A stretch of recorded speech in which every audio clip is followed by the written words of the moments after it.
से जब ये बच्चों से रिलेटेड इशू आया था, 334 कुल हैं और 181 का अभी तक रजिस्ट्रेशन हो गया था।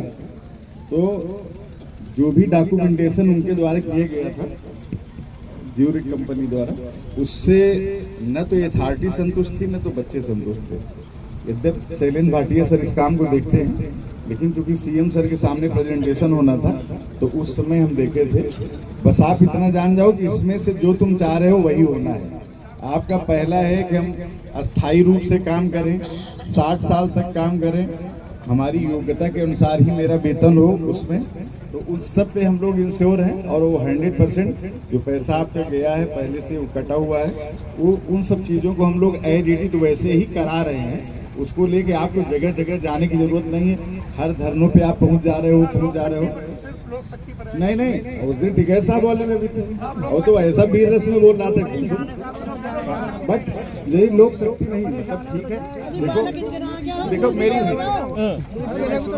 बात बता रहा हूँ, उसको ध्यान से सुनो। हमारा ये कहना है, अभी हमारे 3 चरण हैं। पहले चरण में हम 1334 हेक्टेयर लैंड पे ही पहला फेज है एयरपोर्ट का, दूसरा 1365 है, चौथा 1800 प्लस है।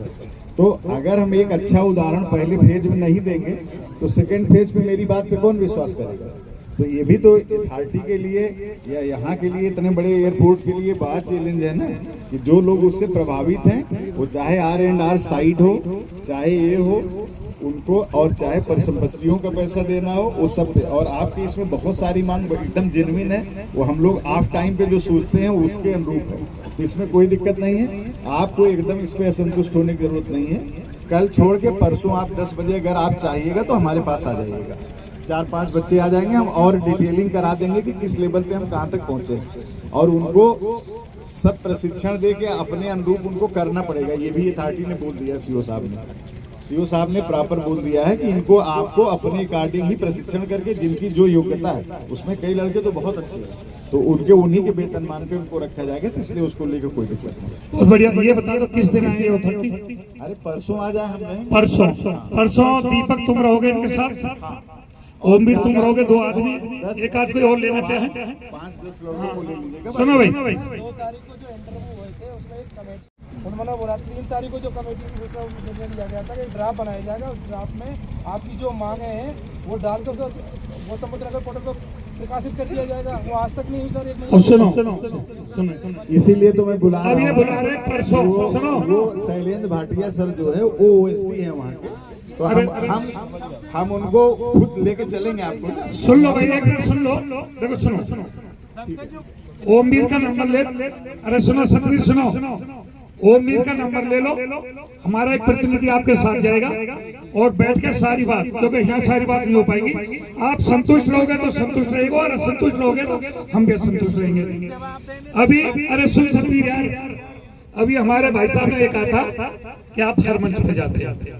मैं बता रहा हूँ, परसों मैं कैलाश अस्पताल में था।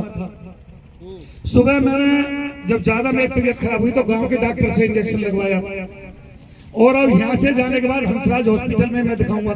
जब तक पीड़ित का इलाज नहीं हो जाता, जो दुखी है वो हर मन से यह चाहता कहीं ना कहीं तेरी, इन बच्चों का कसूर क्या है भाई? 5.5 लाख रुपए सरकार को रिश्वत दे दी, नौकरी के लिए रिश्वती तो है, पैसे के बदले में नौकरी मिल रही है, और नौकरी भी 7 साल बाद मिल रही है, और 7 साल बाद भी उचित नौकरी ना मिला, तो भाई पीड़ित तो ये है। इन्होंने योगदान दिया, पुश्तैनी जमीन दी और 5.5 लाख रुपया 7 साल छोड़े रखे। तो हमें कोई गुरेज नहीं, ये हमारे मंच पे आए, स्वागत है, किसी दूसरे पे भी जाए, लेकिन जब तक इनकी समस्याओं का निस्तारण ना हो, विधायक जी के पास भी जाए, सांसद जी के पास भी जाए, और आपके पास भी जाए। लेकिन परसों ओमवीर का नंबर ले लो, ये 2-4 अपने साथ ले जाएंगे, और शैलेंद्र भाटिया आपके साथ बैठेंगे, तुम्हें संतुष्ट करेंगे, और संतुष्ट भी होगे तो धरने पे आकर अपनी बात फिर बताना, मैं रहूंगा। ठीक है भाई?